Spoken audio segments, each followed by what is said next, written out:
Good morning. It's Saturday morning, June 1st. I am gonna do some work in the garden this morning. It's like 7ish 30. Chores are done, obviously. Went back to sleep for a little while, and now I'm out here. Chris is working on our mower areas. Yeah, mind your way. So I'm just going to set up the camera so you can see what's going on in the garden today.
Okay, good morning.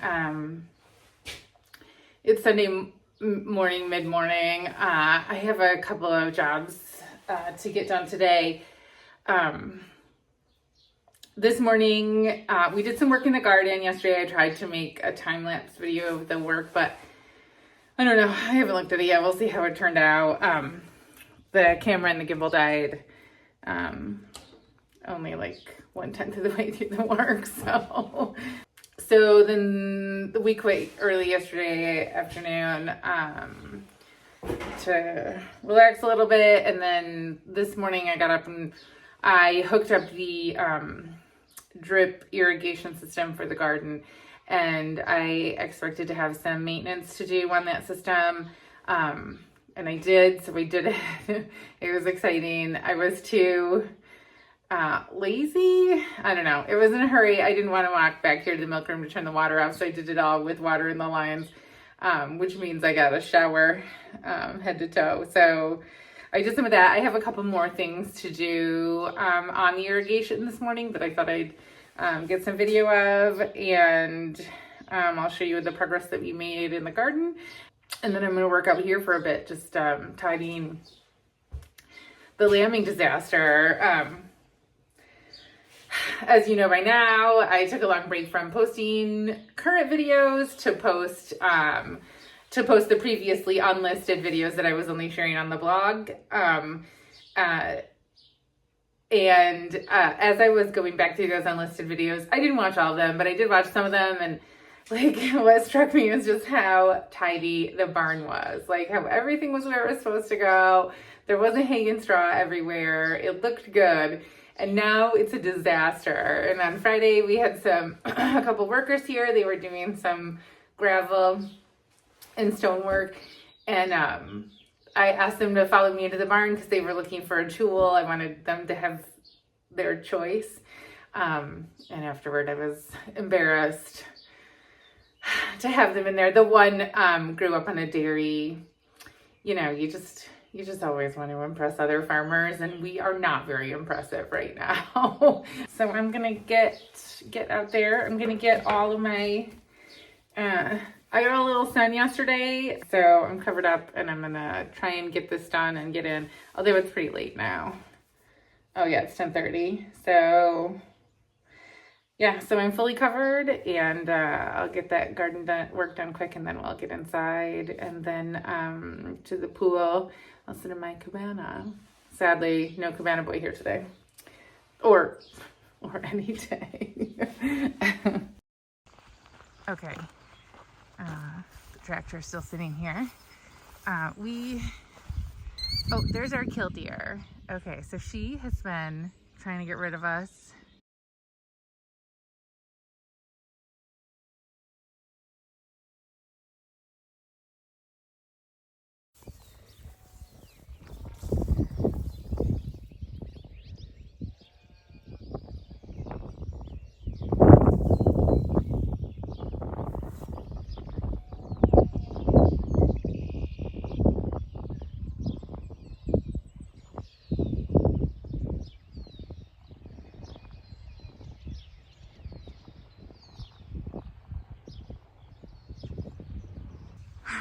Okay, she's been trying to get rid of us while we were out working here, and I found her nest today.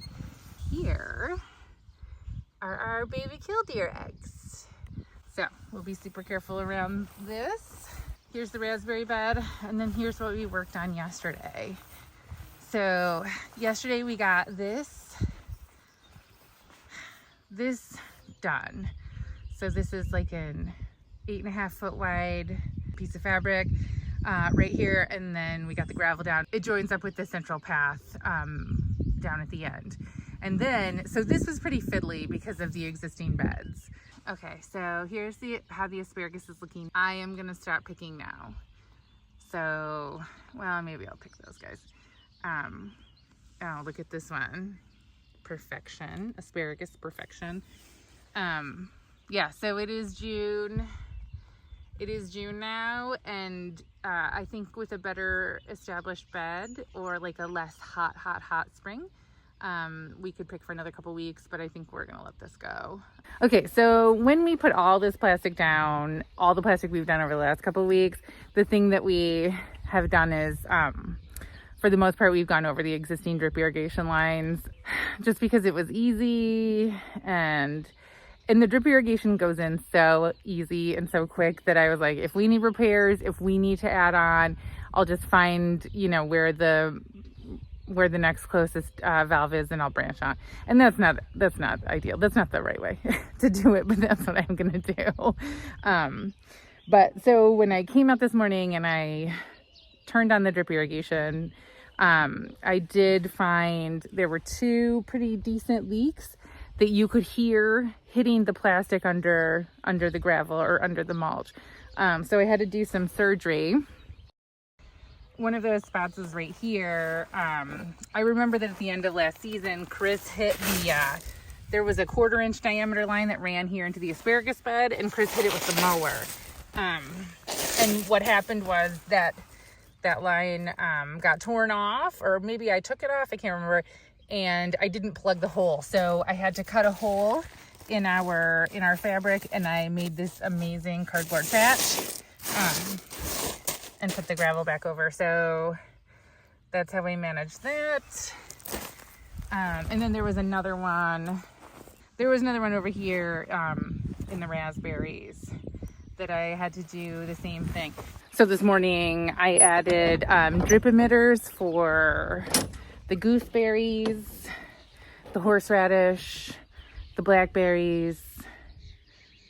I think that's it. I think everything else.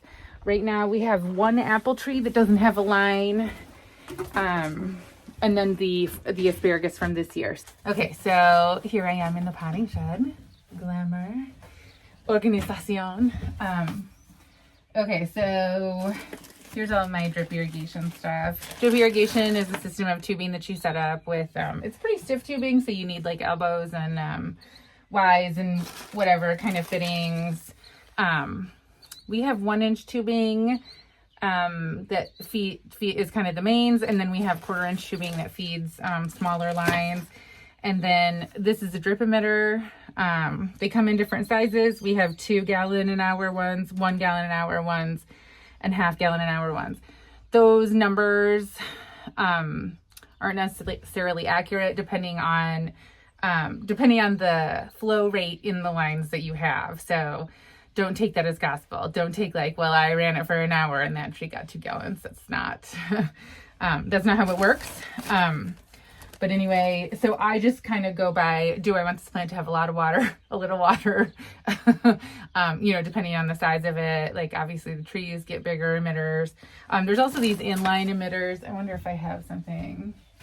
Oh yeah, here it is. Okay. So here's some of the 1/4 inch tubing, and it might be hard to see, but, oh yeah, it's impossible to see. But where the tubing widens out there, there's a drip emitter built in. So you can run this in vegetable beds or flower beds, and then you just take it down. So what I'm gonna do is I'm gonna take some green emitters, which are the mediums, because I think rhubarb has a pretty high water requirement. And then if you're ever gonna do this, The tool that they sell or that comes with the kits is just like a spike that you just like spike it. But I find this tool to be super slick. So I would definitely buy this. It was probably $5. Okay, so let's go out and do it. This hose is much more pliable when it's very warm, but even though it's been sitting out in the warm sun, it still is really stiff. You kind of have to work with it, like wherever it is.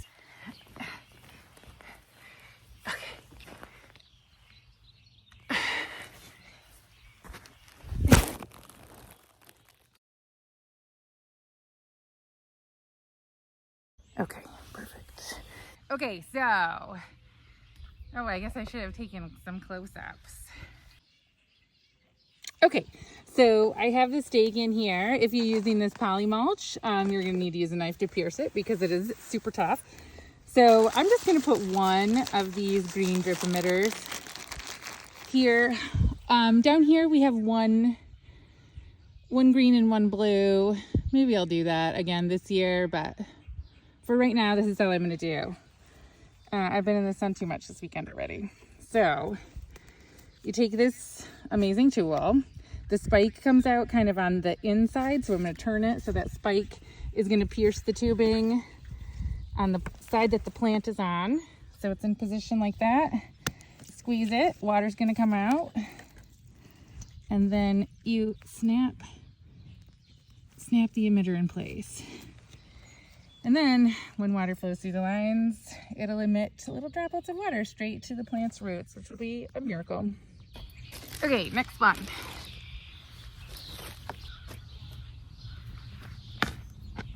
Ow. Oh, a rock, I hear a rock. Okay.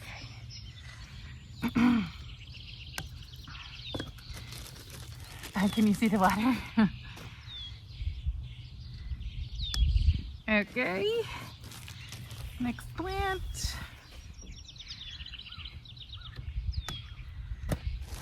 So this 100% like makes gardening easier and less day-to-day work, and it is also supposed to save water, as opposed to overhead watering. Also, overhead watering can spread disease in your garden from plant to plant. I can't remember any of the other facts.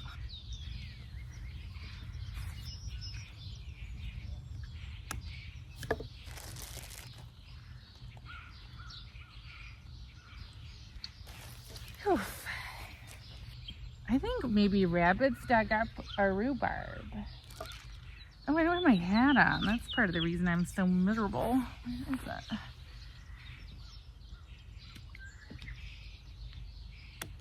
Okay, last one. Conveniently, I punctured it so it shoots right at me. And that's it. I'll go fire up the hose.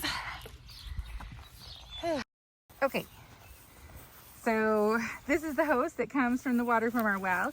There's a pressure reducer right here. There's a leak that I probably should fix. I will tighten that in just a second. And then here is one of the new emitters that we just installed. Easy peasy, lemon squeezy. So I run this for a couple hours a day when it's dry. I mean, I don't know. We don't do anything perfect around here, but whatever grows with this system we'll keep. So yeah, that's it. Okay, that's everything from the garden. I'm gonna put my tools away, tighten up that hose fitting, and head it in the shade.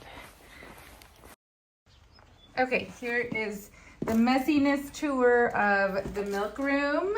Okay, the box for the Bambino Lacto. There's the lamb feed. The floor is covered in straw, manure, dog toys, etc. Hoses are everywhere. Buckets are everywhere. The sink area, messy. Everything messy. Oh, this, messy. Spoiled milk from this morning, messy. And then the workroom, which is probably equally messy. Nothing where it's supposed to be. This is all disorganized. What's going on here? trash can overflowing. What kind of place is this? Anyway, so this is what I'm going to work on today. And I'm also going to tag those, our little baby lambs.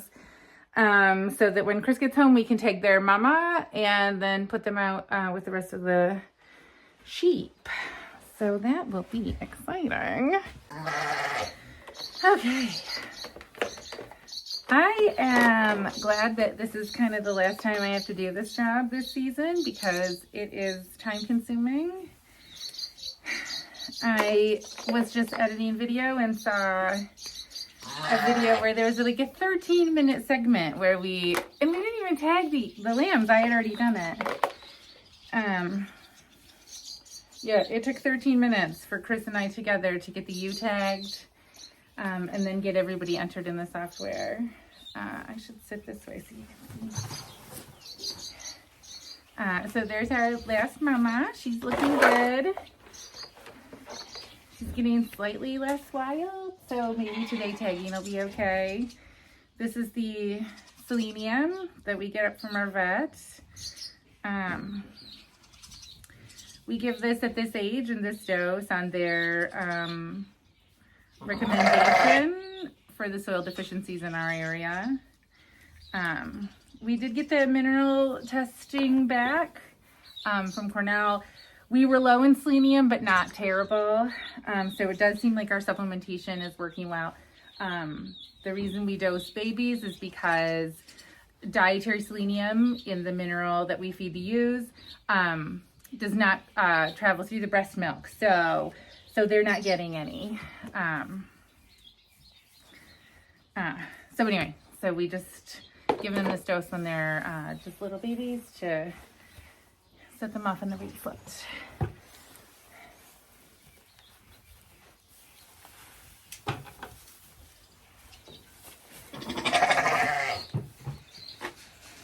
This is another set of those beautiful, beautiful, like pure white lambs. Ugh, they're so gorgeous. Okay, so this is the scannable tag, so it's gonna go in his left ear.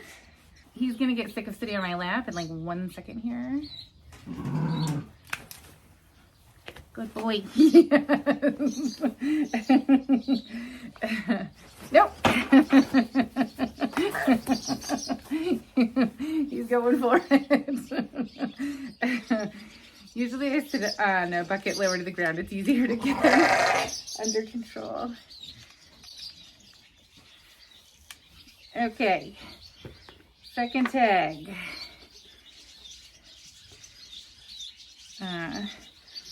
In case it's been a while since you saw me tag a lamb, they get 2 tags. One is a scannable tag that's required by law that can trace the animal back to our farm. And the other tag is what we call a management tag. For instance, he's number 53 to be tagged this year. Okay, so next is selenium.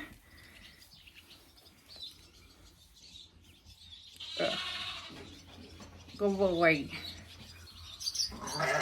And then a number. Instead of a number, since these are our last lambs of the season.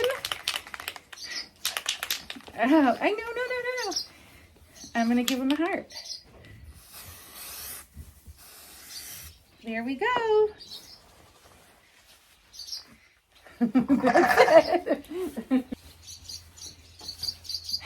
Okay, so same routine with his brother, right?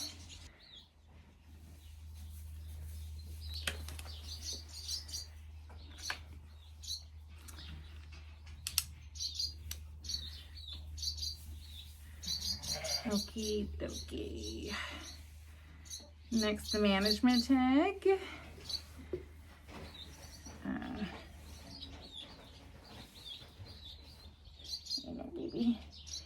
I know, baby. Okay, we got tags. This one, in addition to being like gorgeous, he also has that beautiful wavy wool.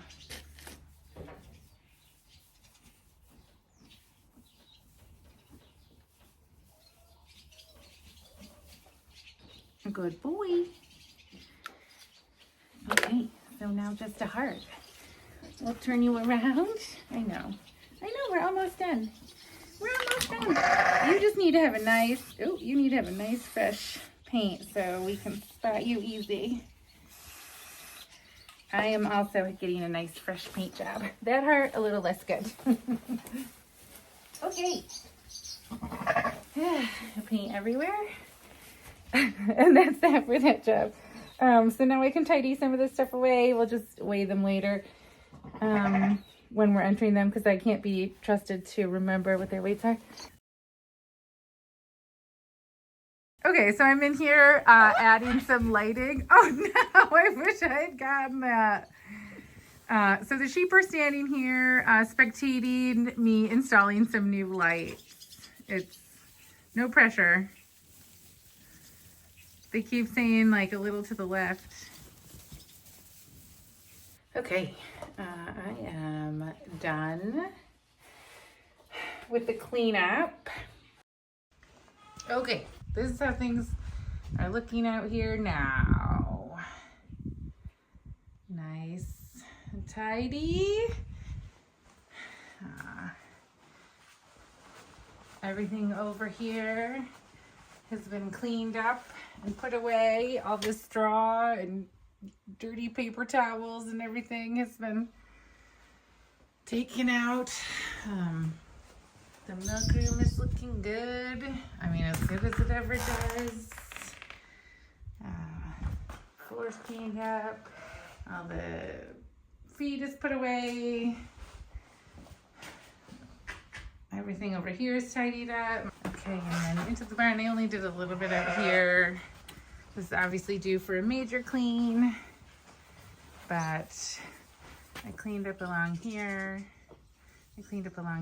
Some, moved a couple of things around. It's still pretty crazy out here, but I did hang 4 new lights. So this area where the handling system is now nice and bright. And that's what's happening out here. I'm all done until chore time later. So maybe I'll check in later, but if nothing's going on, I probably won't. Hope you're having a good day.